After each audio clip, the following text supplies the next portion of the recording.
Marilah mendengarkan pembacaan Injil pada hari ini. Tuhan bersamamu dan bersama rohmu. Inilah Injil menurut keterangan Santo Matius. Dimuliakanlah Tuhan.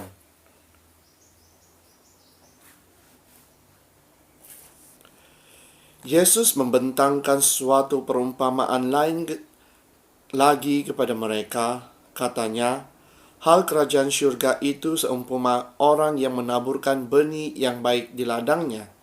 Tetapi pada waktu semua orang tidur, datanglah musuhnya menaburkan benih lalang di antara gandum itu, lalu pergi. Ketika gandum itu tumbuh dan mulai berbulir, nampak jugalah lalang itu. Maka datanglah hamba-hamba tuan ladang itu kepadanya dan berkata, "Tuan, bukankah benih baik yang Tuan taburkan di ladang Tuan? Dari manakah lalang itu?" Jawab tuan itu, "Seorang musuh yang melakukannya."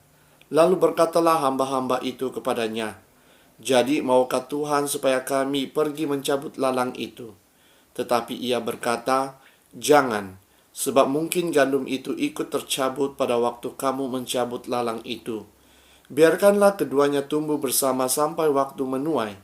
Pada waktu itu, aku akan berkata kepada para penuai, kumpulkanlah dahulu lalang itu dan ingkatlah berbekas-bekas untuk dibakar. Kemudian kumpulkanlah gandum itu ke dalam lumbungku." Demikianlah Injil Tuhan. Terpujilah Kristus. Saudara dan saudari yang seiman dalam Yesus Kristus, di dalam pembacaan Injil pada hari ini kita dapat mendengar bagaimana Allah sentiasa memberi peluang kepada kita orang yang berdosa untuk kembali kepadanya. Walaupun Dia tahu bahwa kita sering kali jatuh di dalam percobaan, di dalam apa sahaja tindakan kita, tetapi Tuhan itu tidak pernah meninggalkan kita. Malahan Dia sentiasa menantikan kedatangan kita untuk kembali kepadanya. Dan maukah kita untuk kembali kepada Tuhan? Kita harus tahu bahwa Tuhan itu, Allah itu sentiasa bermurah hati kepada mereka yang percaya kepadanya. Jadi marilah kita memberikan diri kita, kehidupan kita untuk kembali kepada Dia, agar Dia memberkati kita semua, agar kita juga dapat mengungsikan sinar kemuliaan-Nya kepada semua orang. Dan di dalam pembacaan Injil, sekali lagi kita dapat mendengar bagaimana perumpamaan tentang lalang dan gandum. Bagaimana Allah, bagaimana Yesus membiarkan lalang dan gandum itu tumbuh bersama-sama. Karena Dia memberi peluang kepada orang untuk kembali kepadanya. Gandum dan lalang itu adalah seperti diri kita, di mana ada kebaikan dan keburukan yang berjalan seiringan. Tetapi pada suatu hari nanti lalang itu akan dicabut dan dibakar. Begitu juga dengan kehidupan kita. Apabila tiba masanya, kita akan ditempatkan bersama-sama orang yang beriman, sekiranya kita melakukan perkara yang baik, dan sebaliknya. Jadi saudara dan saudari, marilah kita terus berdoa dan meminta bantuan daripada Tuhan, agar kita sentiasa menjadi seperti gandum, agar kita sentiasa dapat mengikuti segala ajaran-ajarannya. Dan di dalam pembacaan Injil pada hari ini, ada beberapa perkara yang dapat kita pelajari. Pertama, betapa murahnya hati Tuhan yang memberikan kita cahaya, sinar matahari maupun hujan yang turun ke bumi kepada semua orang, tidak kira yang baik maupun yang jahat.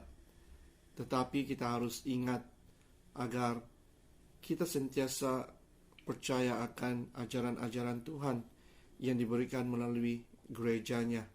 Dan kita harus berusaha untuk selalu melakukan perkara yang baik dan menuju kepada jalan kebenaran. Yang kedua, kita semua sentiasa diberikan peluang untuk melakukan kebaikan.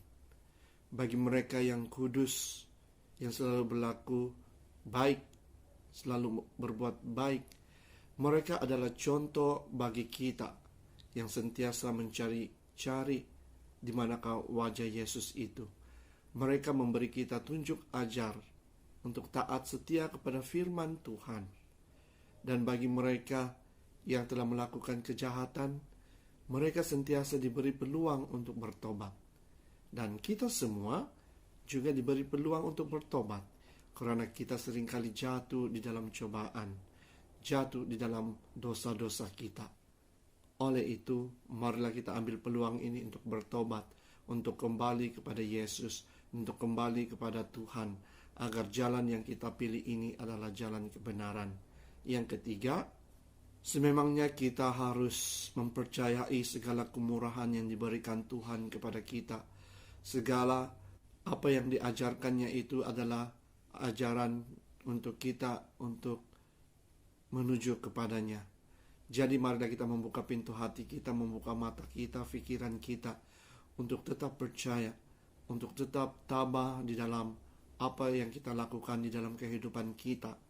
Oleh itu, kita jangan pernah leka untuk menjadi murid-murid Tuhan yang setia. Dan biarlah kita yang masih di dunia ini menjadi agen penyelamatannya, agar semua orang dapat diselamatkan. Sekali lagi, saudara dan saudari, marilah kita berdoa dan meminta bantuan daripada Tuhan, agar kita semua diberkati dan dapat mengikuti jalan kebenaran yang ditunjukkan oleh Yesus kepada kita semua yang percaya kepadanya. Dalam nama Bapa, Putra, dan Roh Kudus.